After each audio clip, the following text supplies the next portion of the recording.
Baik, kami buka. Assalamualaikum warahmatullahi wabarakatuh. Waalaikumsalam warahmatullahi wabarakatuh. Sebelumnya, kami dari kelompok 4 yang beranggotakan saya sendiri, Diah Sinta Nur Aini, beserta kedua rekan saya, Ananda Della Citra dan juga Ersa Artarisa. Pada kesempatan kali ini, kami akan membacakan hasil resum dari dua buku yang berjudul Hacking Expose Computer Forensic Secret and Solution, dan Computer Forensic and Investigating Network Intrusion and Cybercrime. Baik, untuk hasil resumnya akan kami bacakan.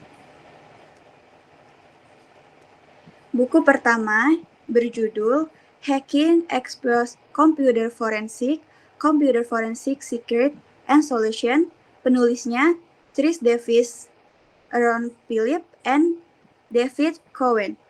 Penerbitnya McGraw-Hill, tahun terbitnya 2005, jumlah halamannya berjumlah 543 halaman, jenis bukunya buku referensi atau teknis. Di sini, part 1 membahas Preparing for an Incident. Bagian ini membentuk fondasi penting dalam forensik komputer, yaitu persiapan sebelum penyelidikan dilakukan.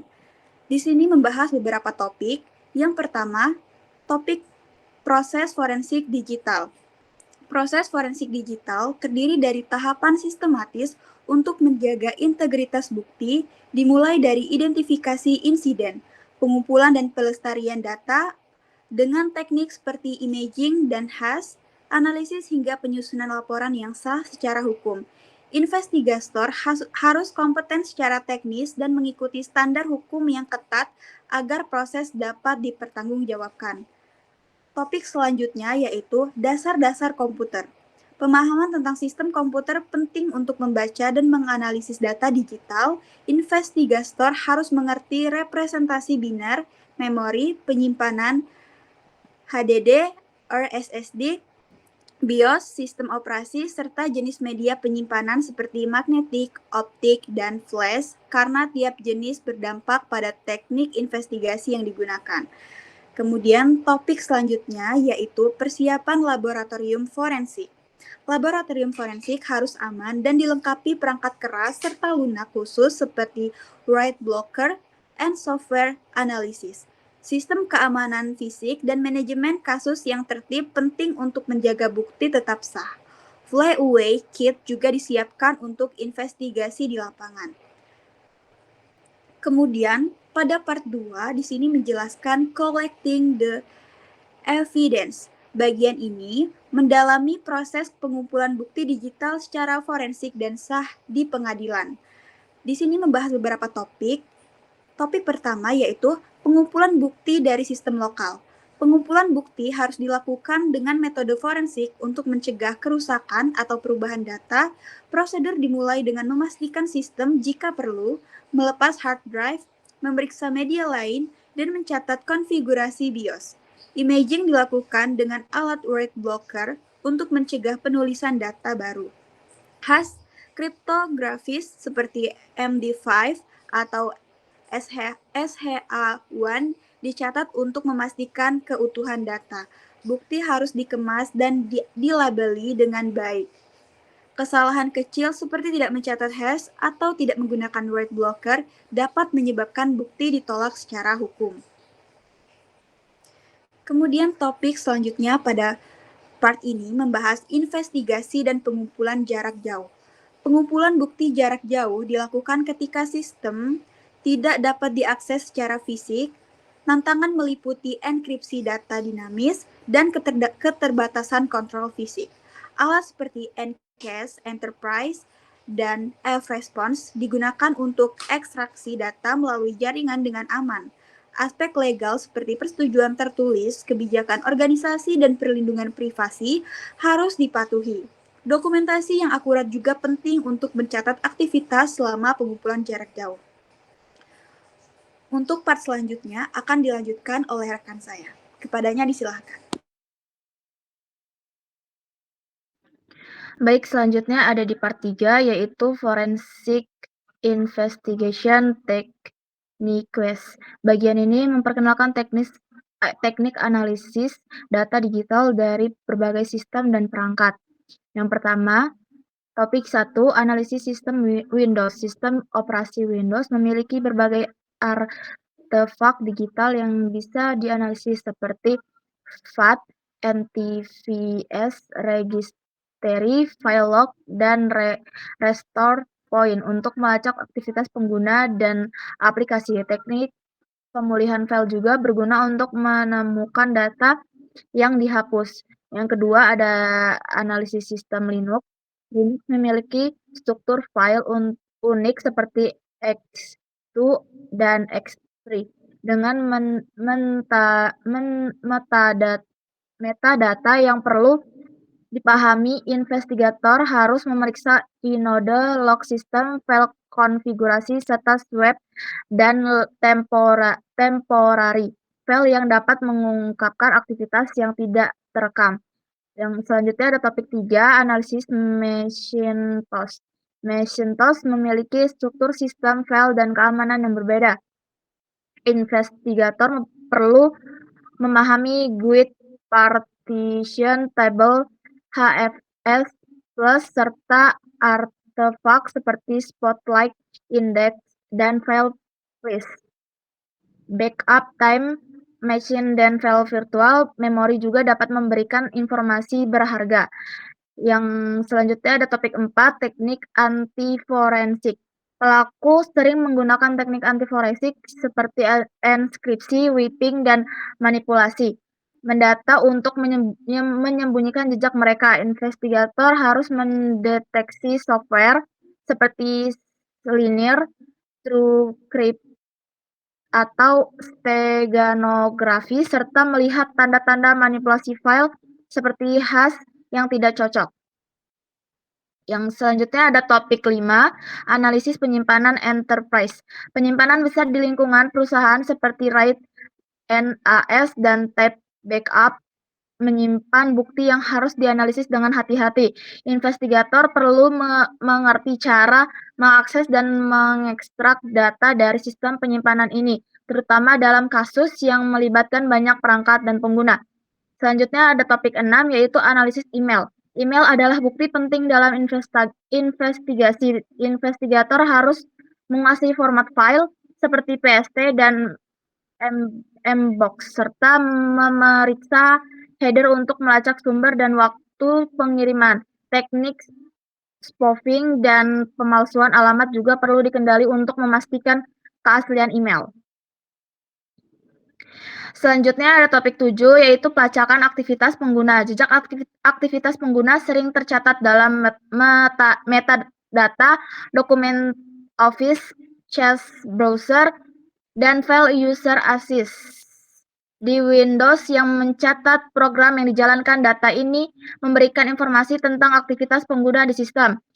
Selanjutnya ada topik 8, yaitu analisis perangkat mobile. Perangkat mobile menyimpan berbagai data penting. Investigator dapat mengekstrak data seperti SMS, panggilan, email, dan file aplikasi. Teknis khusus diperlukan untuk mengakses perangkat yang dilindungi, password atau di-encrypt, serta backup iTunes atau Google Drive.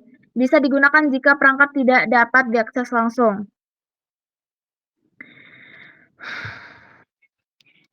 Selanjutnya judul buku ada Computer Forensics, Investigating Network Intrusions and Cybercrime.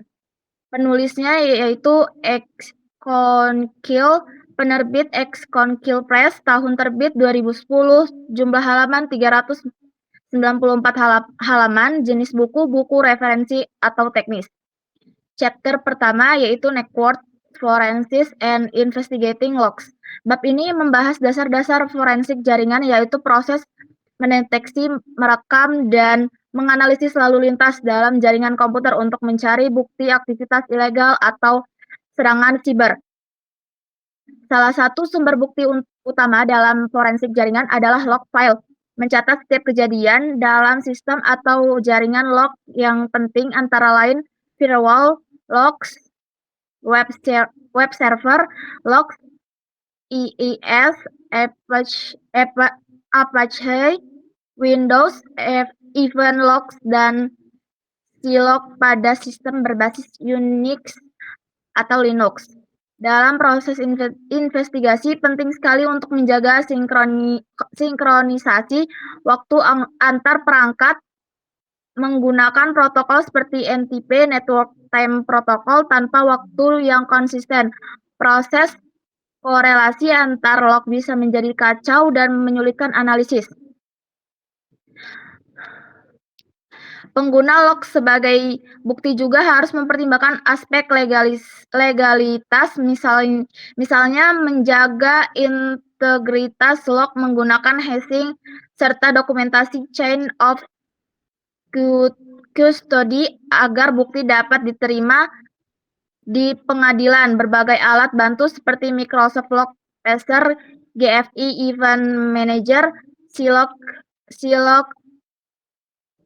dan Firewall Analyzer diperkenalkan dalam bab ini untuk membantu mengumpulkan dan menganalisis log secara efisien. Poin penting. Yang pertama ada sinkronisasi waktu sangat krusial untuk koreksi log. Yang kedua, legalitas dan integritas log harus dijaga agar bisa digunakan di pengadilan. Yang ketiga, tools otomatis membantu mempercepat proses analisis log yang besar. Selanjutnya ada chapter 2 akan dibaca oleh rekan saya, Ersa.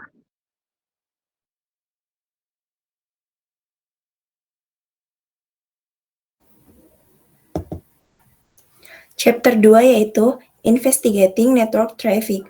Bab ini berfokus pada investigasi lalu lintas jaringan untuk mendeteksi aktivitas mencurigakan. Pemahaman terhadap model OSI dan protokol jaringan seperti TCP/IP menjadi landasan penting karena membantu investigator mengetahui lokasi serangan dalam konteks layer jaringan. Bab ini mengajarkan cara menyelidiki serangan dengan melihat data di berbagai lapisan, mulai dari lapisan fisik hingga lapisan aplikasi.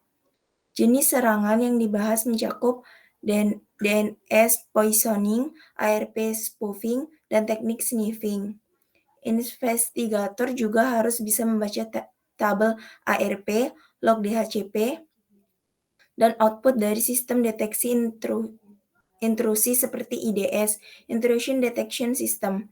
Bab ini juga memperkenalkan banyak tools penting, seperti Wireshark, TCP/Dump, Snort, NetIntercept, dan OmniPeak yang digunakan untuk menangkap dan menganalisis paket jaringan. Poin penting. Yang pertama, OSI model penting untuk memahami posisi serangan. Yang kedua, ARP table dan DHCP log adalah sumber informasi kritikal. Yang ketiga, tool sniffing sangat membantu dalam menangkap paket berbahaya. Chapter yang ketiga, yaitu Investigating Web Attack. Bab ini membahas berbagai jenis serangan berbasis web yang sering terjadi pada aplikasi atau server web. Serangan tersebut meliputi XSS, cross-site scripting, CSRF, cross-site request forgery, SQL injection, code injection, directory traversal, cookie poisoning, hingga zero-day attack. Serangan ini seringkali memanfaatkan kelemahan dalam input pengguna, autentikasi atau validasi data. Investigator harus mampu mengenali indikasi serangan, seperti peningkatan error 500, redirect aneh, atau akses mencurigakan pada file tertentu. Analisis dilakukan dengan membaca log dari web server, IIS, Apache, log FTP, serta DNS log. Tools seperti Asunetic, Burp Suite, NS Lookup, dan WIS membantu dalam menganalisis sumber serangan dan memetakan pelaku berdasarkan IP dan domain yang digunakan. Poin penting yang pertama yaitu banyak serangan web berasal dari input yang tidak tervalidasi. Yang kedua, log HTTP dan FTP sangat penting dalam investigasi awal. Yang ketiga, tools IP mapping membantu mengidentifikasi pelaku atau server command and control. Baik, mungkin itu saja yang dapat saya jelaskan. Saya kembalikan kepada moderator. Baik, terima kasih Ersa. Mungkin itu saja yang bisa kami sampaikan. Selebihnya mohon maaf apabila ada kesalahan. Kami akhiri. Wassalamualaikum warahmatullahi wabarakatuh. Waalaikumsalam warahmatullahi Warahmatullahi wabarakatuh. wabarakatuh.